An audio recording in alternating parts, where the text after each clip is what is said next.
딱 맞는 코드의 정치가 와 있는 상황에서 반도체에서 아파트로 그 다음 흐름은 장수원입니다. 오늘은 2026년 자본의 대이동이 시작됐다. 돈이 어디로 흐르는가 이거에 대해서 한번 풀어볼게요. 자, 개인적인 분석이니까 가볍게 들어주세요. 지금 많은 분들이 주식이 오를 만큼 올랐고 아파트도 이제 어느 정도 오르니까 지금 규제가 들어왔어. 규제가 들어오니까는 다음은 어디로 가는가 그거를 또 궁금해 하시죠. 근데 이것은 항상 패턴이었고 역사는 반복됐고 항상 이러한 시퀀스는 똑같이 움직였는데 아는 사람은 아는데 모르는 사람은 앞으로는 어떻게 될까라고 생각하는데 지금 저 같은 전문가 눈에는 아침, 점심, 저녁이 어떻게 흘러가는지가 보이는 것처럼 굉장히 단순한 건데 항상 돈은 대중들보다 먼저 움직이고 그리고 돈은 절대 멈추지 않고 흐르고 그 흐르는 것은 항상 압력이 있으면 그 압력이 없는 곳으로 흐르게 돼 있는 건데 자연의 이치 같은 건데 이것을 너무 복잡하게 생각을 하시니까 다들 머리가 복잡하더라. 대한민국에서 자본의 이동은 항상 이러한 패턴으로 움직였습니다. 첫 번째는 주식이나 코인이나 채권 등의 디지털 자산이 폭등을 하죠. 디지털 자산이 폭등을 하면은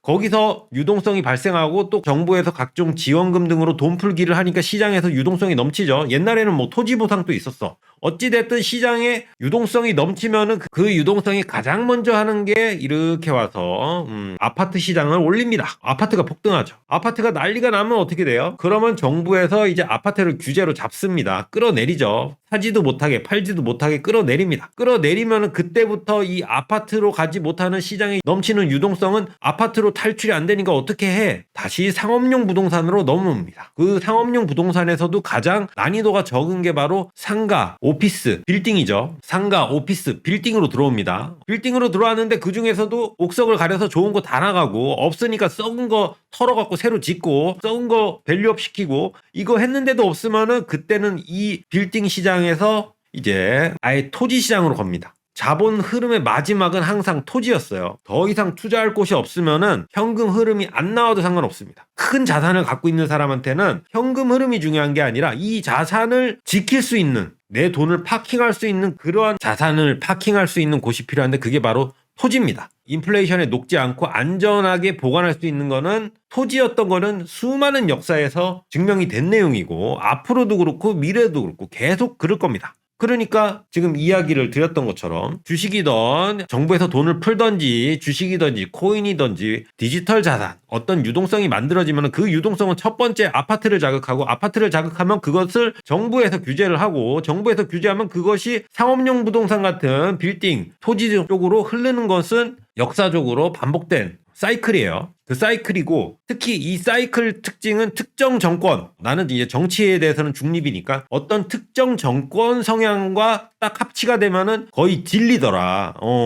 근데 지금 우리는 2026년 아까 말한 이야기 중에서 이미 주식이든 지원금이든 반도체 특수든 주식과 관련해서도 엄청나게 그리고 또 지금 소득이 어마어마하게 늘어서 엔간한 사람들도 10억 이상은 다 지금 그 정도로 소득 수준도 굉장히 높아졌습니다. 그러니까 시장의 유동성이 어마어마하죠. 그 어마어마한 게 지금 아파트로 갔다가 이제 다음 사이클로 오는 거를 이야기를 집중해서 들으신 분은 다음에 뭐겠구나를 이제 아시겠죠. 수많은 역사, 수많은 패턴, 특정 정권하고 콜라보가 되면서 요런 유동성이 아파트 다음에 규제 다음에 얼로 흘러간다는 것은 역사적으로 증명이 된 거고 왜 그렇게 흘러가냐? 자본은 압력이 덜한 곳으로 물처럼 자동으로 흐르게 돼 있습니다. 압력이 없는 곳으로 물이 흐르게 돼 있어. 지금 압력이 없는 곳이 어디겠어요. 근데 이거를 또 그때는 뭐 그랬고 그랬는데 지금은 또 AI 뭐 이래서 상가 시장이 다 죽고 자영업자들이 장사를 안 하고 지금 공실이 많고 이러니까는 좋지 않다라는 이야기를 하시죠. 근데 그거는 어떤 논리냐면은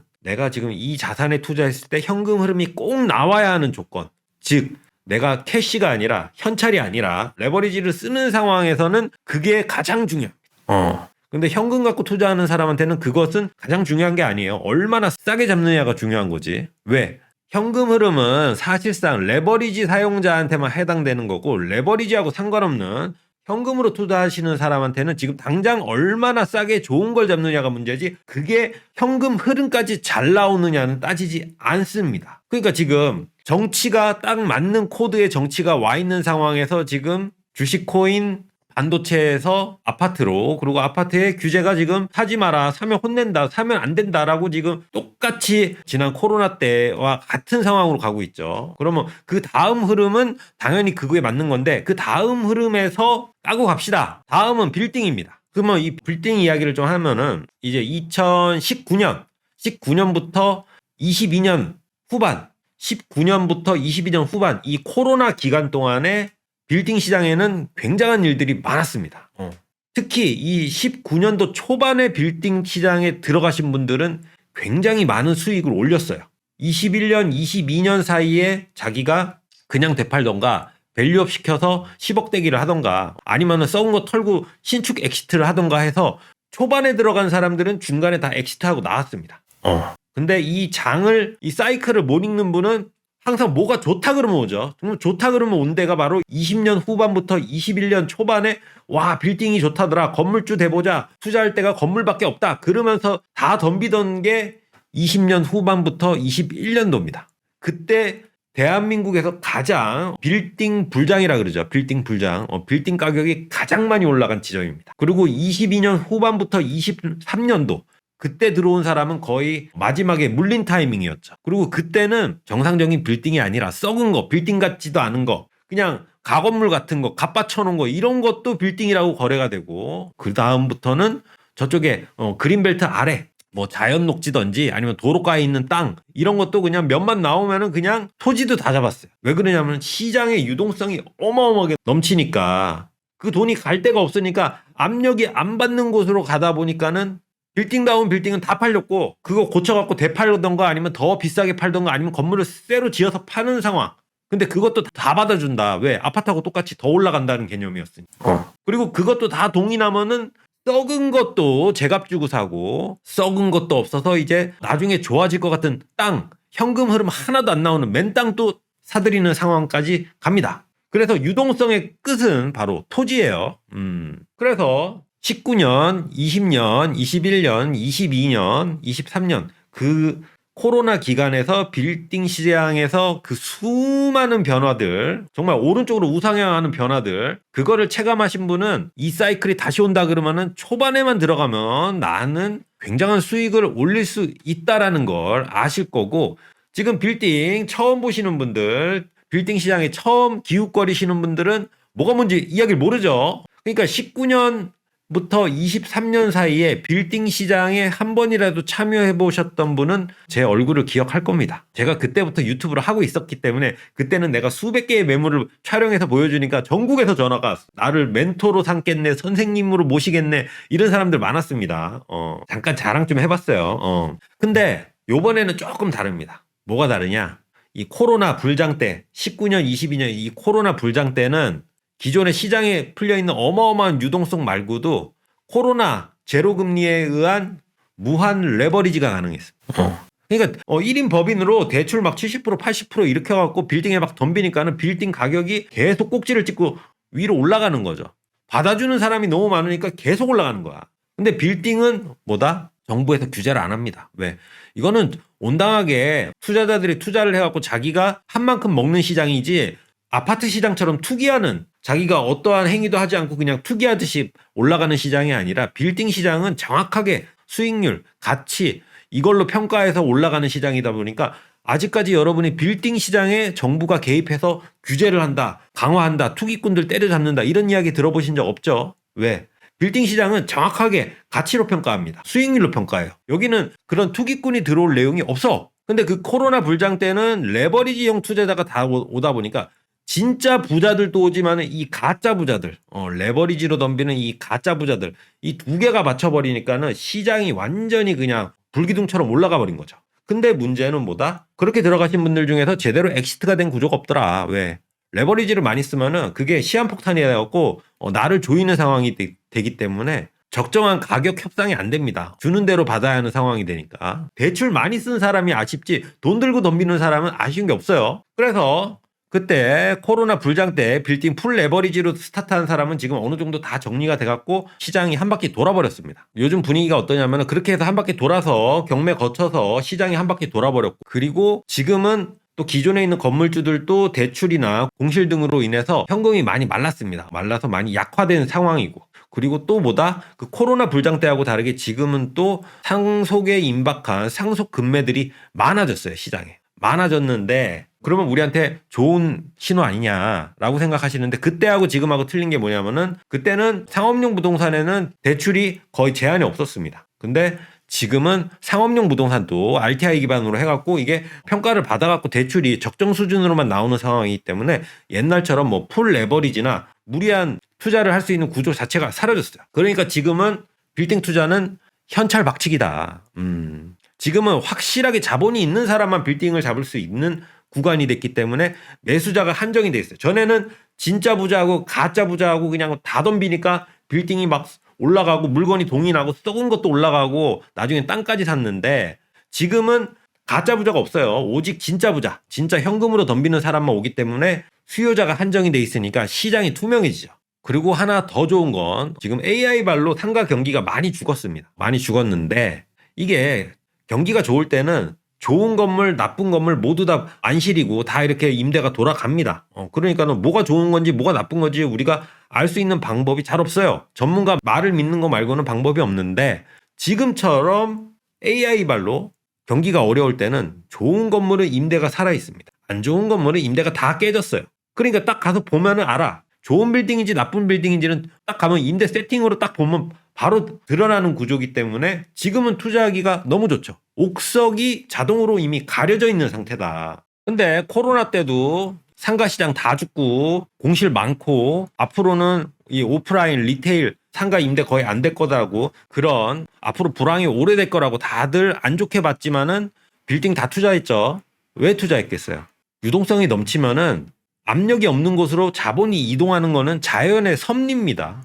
거기에 현금 흐름이 나오고 안 나오고는 레버리지를 쓰고 안 쓰고의 문제지, 자본이 이동하는 데는 거기 현금 흐름 안 나오고 텅 빈 건물이어도 그쪽에 압력이 없으면 그쪽으로 들어가는 게 자연의 섭리예요. 그래서 지금 분위기가 거의 19년, 20년 초반 요 분위기하고 지금 거의 20년도 비슷한 상황으로 가고 있죠. 지금 주식은 오를 대로 올라갔고 뭐 익절 소리가 나오는 상황이고, 아파트는 오를 대로 오르니까 정부에서 지금 규제 일변도로 가고 있는 상황이고, 들어가는 거 나가는 거 다 지금 막고 있으니까 그럼 다음 시장이 어딜 거라는 거는 이미 말씀을 드렸고, 근데 여기서 뭐 현금 흐름이 얼마예요, 대출이 얼마 나와요, 이거는 이미 레버리지 시장의 마인드인데 이제는 현찰 박치기다. 과거에 코로나장 같은 그 제로금리가 없기 때문에 지금 엔간한 건물의 수익률로는 여러분이 원하는 현금 흐름 그거 만족시킬 수 없습니다. 그러니까 지금은 빌딩 투자는 진짜 부자들만 할 수 있는, 진짜 자산가, 진짜 현금으로 오는 사람만 투자할 수 있는 시장으로 변했고,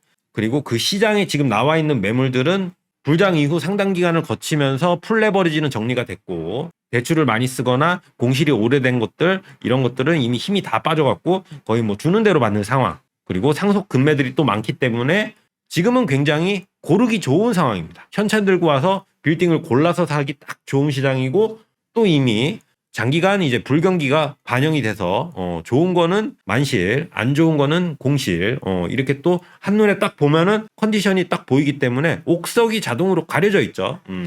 어떻게 보면 지금 빌딩 투자하기 가장 좋은 타이밍 아닌가. 이미 사이클로 이미 설명을 드렸는데도 아직도 뭐 좋은 거, 뭐 현금이 잘 나오는 거 이런 거를 이제 찾으시면은 늦는 거죠. 이제 코로나 불장 때 19년, 20년 내에 들어간 사람들은 이미 이 허니문 기간, 주식이고 아파트고 이게 쭉 우상향하는 거, 이거 허니문 끝나면은 다음 사이클인데 그 다음 사이클로 내가 먼저 넘어가야지만이 내가 초과 수익을 얻을 수 있다라는 걸 이미 알고 넘어간 거고. 왜? 그때 빌딩 사는 사람 보면은 사람들이 이상한 사람이다.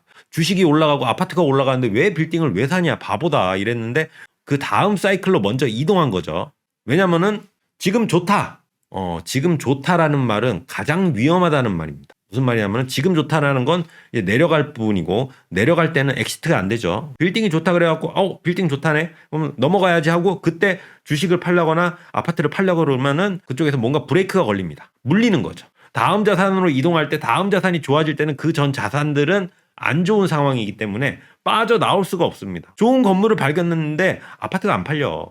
그래서 지금부터 26년, 27년, 28년 이제 흘러갈 분위기에 대해서는 제가 말씀을 드렸고, 그리고 그 타이밍을 타면은 내가 처음에 들어가서 중간에 나올 수 있는 구조가 있고, 그게 아니라 그러면은 나중에 조탓을 듣고 들어갔을 때는 어떻게 보면 26년, 27년에 받은 사람 거를 내가 더 높은 가격으로 받아야 하는 상황이 올 수도 있다.